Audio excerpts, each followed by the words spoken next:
I'm full of emotion and so much gratitude. And I just want to take a moment to take it in because this is so spectacular. This is so special. There are so many people here in this room that are new friends. There are so many people here that have been here since day one. And there are so many people that we're here to uplift and honor for their incredible work and that we're so grateful to be partnered with, Elizabeth.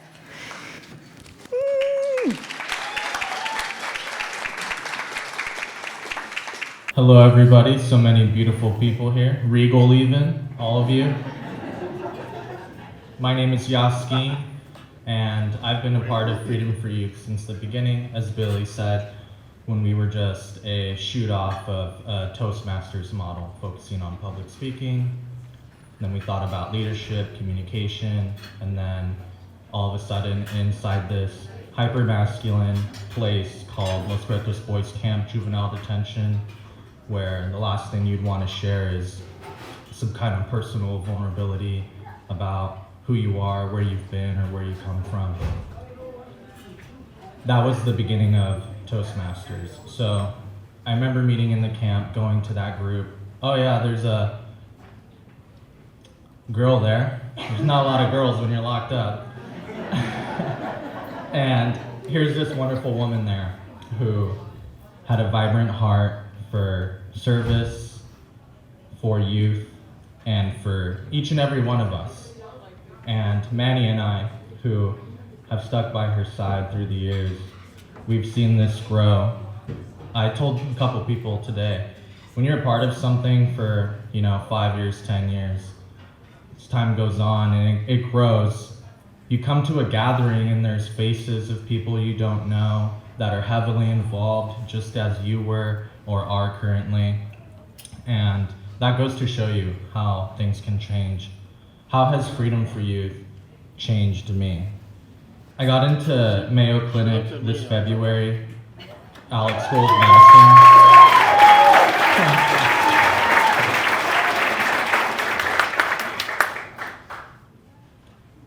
I want to be a child advocate, and after you get into a school like that, you think, wow, what kind of opportunities can I chase now? And now I'm gonna take the LSAT and do a dual degree there. So, what is that gonna prepare me to do? It doesn't matter, because what we're all prepared to do here is to continue what Freedom for Youth is doing, what people in Santa Barbara County are doing for children, for youth. And most of all, we're fighting here. And what we really want to convey is we're clearly stepping it up big time, right?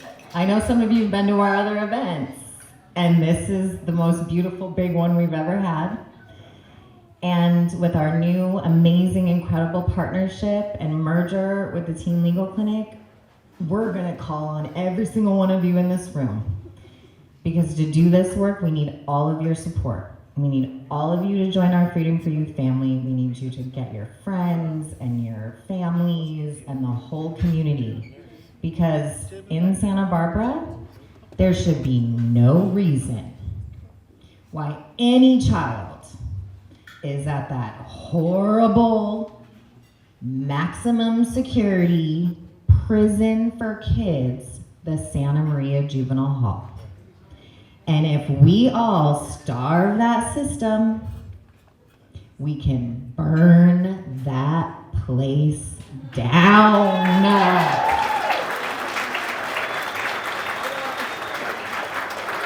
So let's go.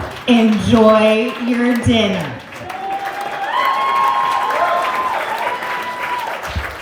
All right, so I'd love to hear, and I don't know who would like to start. Just tell me the vision of Freedom for Youth. Freedom for Youth. It's Santa Barbara Teen Legal Clinic and the Tara Holland Ford Restorative Justice Project will be umbrellaed by Freedom for Youth. So will be projects within Freedom for Youth, right? Yeah. Okay. Kick me anytime. No, I know this is so exciting. I'm so excited. I think this is just so Great. We're all just pumped. Yeah, So let's first talk about what Freedom for Youth is, what that's about, and then what the teen legal clinic does, and then what your vision is altogether. All right. And then love to talk a little bit about the event and the food and the chefs. And I think that's also exciting, those kind of programs. So, um, Billy Joe, why don't you tell me about the Freedom for Youth project? Absolutely. So, Freedom for Youth, we started way back in 2008 as a leadership program at Los Prados Boys Camp. And it was based on Toastmasters youth leadership programs that you can have in any school. And I chose to go up to start it at the boys' camp because I have family. My Uncle Billy, that I'm named after, was actually incarcerated. And so I have personal experience Mm. and being system impacted and knowing that people that are incarcerated, especially youth, are super creative. They are entrepreneurial, they are leaders, and they're just leading certain organizations that really aren't serving them to their highest good. And so I was like, maybe if we start a leadership program, we can kind of take those skills and amazing abilities that of CEOs that they already have and do something with that. And so after the first year of the program, the youth that were about to graduate and leave being incarcerated at boys camp were like, we want to change our lives. One youth in particular came in one day when his brothers had been arrested for attempted murder and were looking at life in prison and said, I want to change. I want something better for myself, my family, my community. What can we do? And so through that process with the youth, we started Freedom for Youth. So it was actually born and, but created by youth, powered by youth, led by youth. And That's each awesome. program that we have, so our mission, right, is we uplift and empower youth that are currently or formerly incarcerated or system impacted to build safe and compassionate communities because we really believe that the people that are closest to the problem are also the ones closest to the solution. And so empowering them has proven to be an amazing, incredible journey and movement of its own. And each time the youth have said, hey, we need more support with school, we're like, okay, we'll develop some education and tutoring and college access programs. And then they're like, we need help with jobs. And we're like, Hmm. great, we'll do job placements and mock interviews and job readiness training. And then they're like, we need more mentors and more support because I grew up in Isla Vista and I've never set foot on UCSB campus. That was Manny when he was 14. And he's 29 now. And Wow. and he left camp and was able to start the very first campus organization of mentors at UCSB in 2012. And we've had hundreds of UCSB students go through and be trained. We have intern programs with the Blum Center and their poverty, inequality, and social justice minor, and the Walter Capps Center. How do you um how do you get the trust of these youths?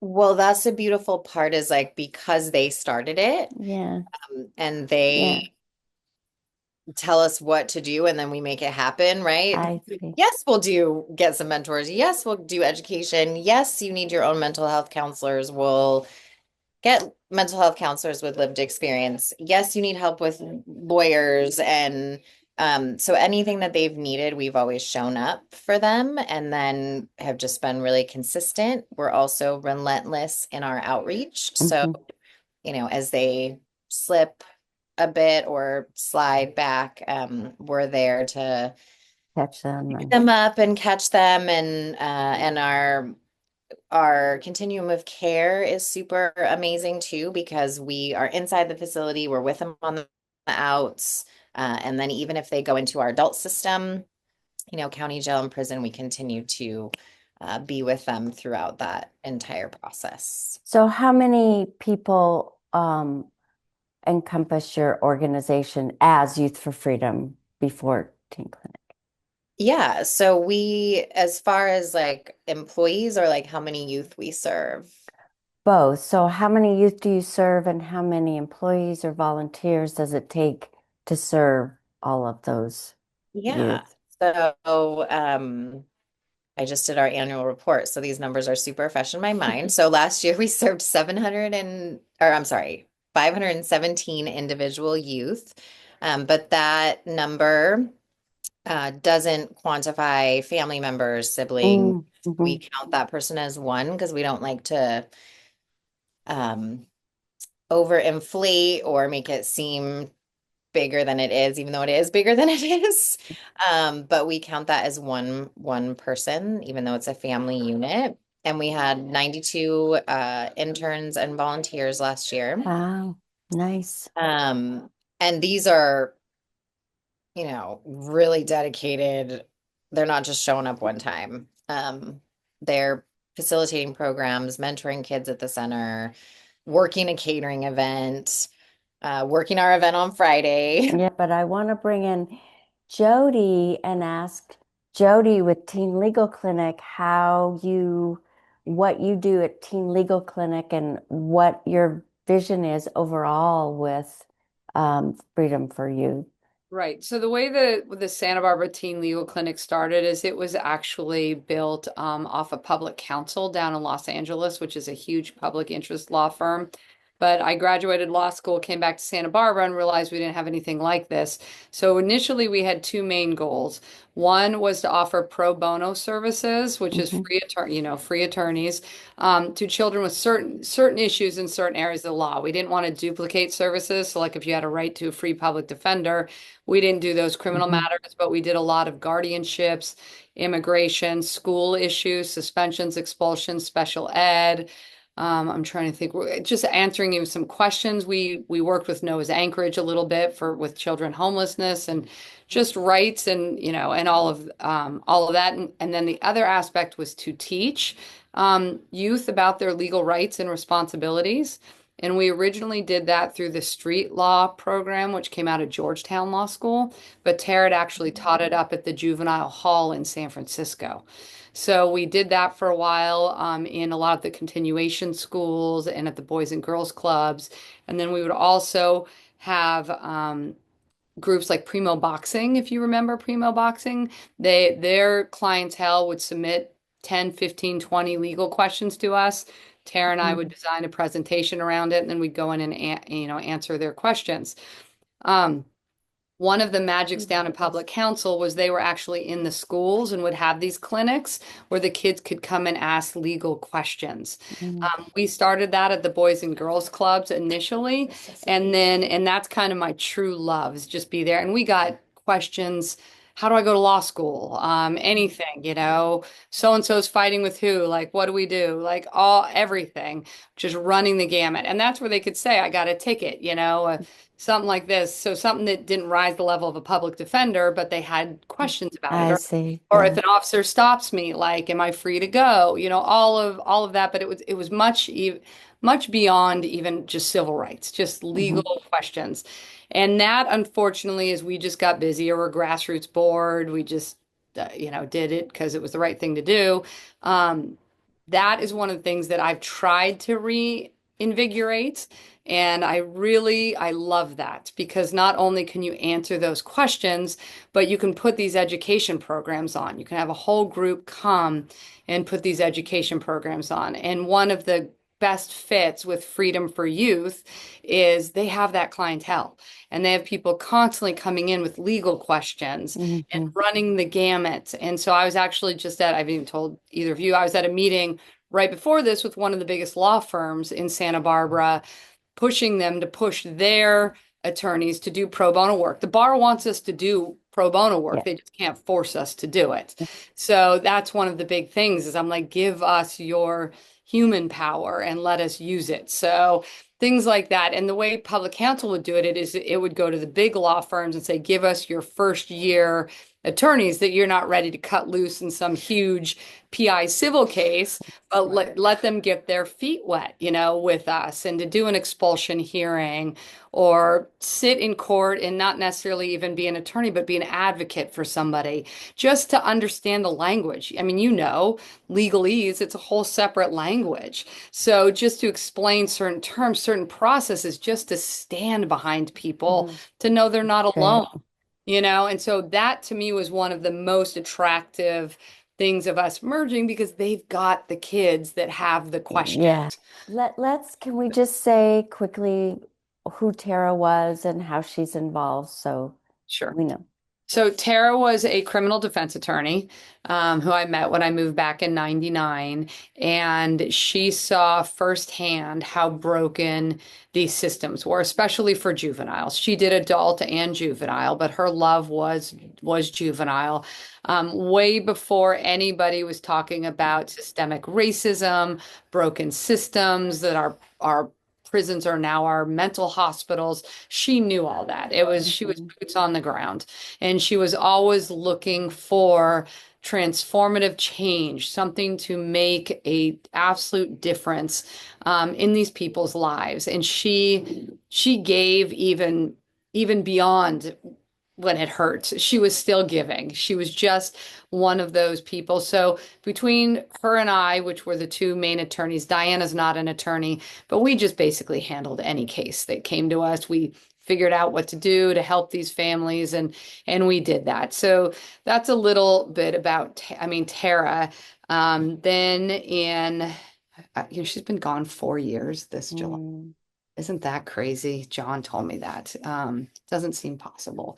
But yeah, and so then she was 40, she's 6 months older than me. So whatever 72 plus 40 is, she was diagnosed with stage 4 colon cancer.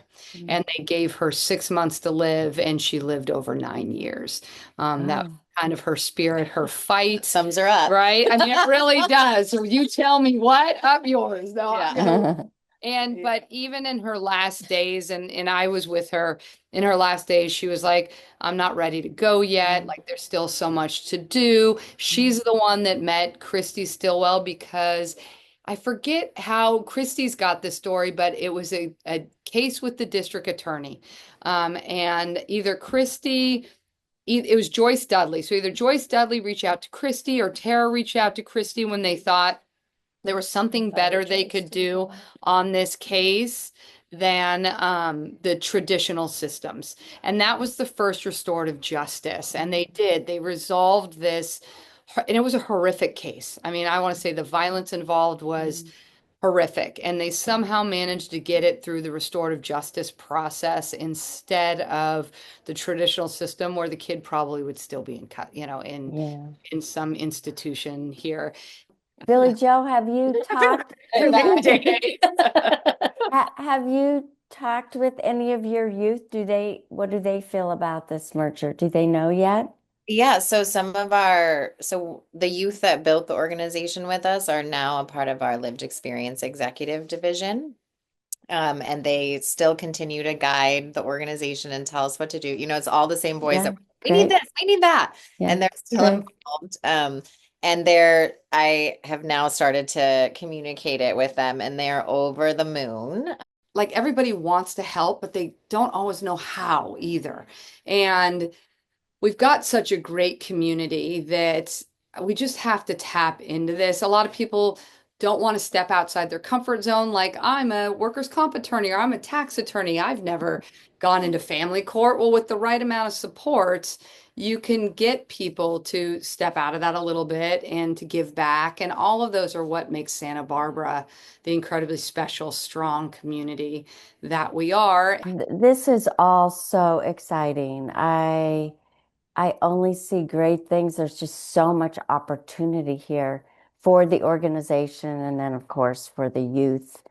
Is there anything else you would like to say or share? I just think for me, coming from the medical world, like working in trauma, you meet people on their worst day, Mhm. and it's a profound privilege to meet someone on their worst day, and you shouldn't be judged your whole life by your worst day, right? It shouldn't be this Nice. thing that So Nate, so I'm Terry. I'm Terry Jory. I am have a nonprofit media organization, and we are filming now, of course, and we'll be at the event filming. And I'm super excited about the merger and everything that's happened. I am now the academic advisor at the law school, and I had taken Jody's class, and it was just life-changing for me. So I want to know how this whole program, how you got in it and how it's been life-changing for you. Man, that's a good question. So, kind of all started when I was a young knucklehead. I was getting in trouble, and then I ended up in juvenile hall, and then from there I ended up in boys camp. So, when I was there, they were offering the Toastmaster program and the wages program. So the first one that I attended was the Toastmaster program, and honestly, like it was pretty cool. Like it was, just a neat thing to be able to do, especially like when you're incarcerated, as a youth. So. What was it that you did? Well, they came in and they did the Toastmasters was a speaking class, so they helped you develop your public speaking skills, stuff like that. A decision just released by the U.S. Supreme Court will change the way juveniles are sentenced. We worked a long time on this bill. It took us more than 5 years to ultimately pass SB 9. People who were sent to prison with absolutely no hope of ever getting out, no incentive for doing well, now can live with this hope, and their families can live with this hope that there's an opportunity for them now. I think the most meaningful parts of it for me were hearing from family members, mothers who, for the first time, let themselves think that maybe they'll live to see their son, come home. There are people who talk about justice, and then there are people who build it. Elizabeth Calvin is one of those rare visionaries whose work doesn't just live in courtrooms or policy papers. It lives in the lives of young people who were once told they'd never have another chance.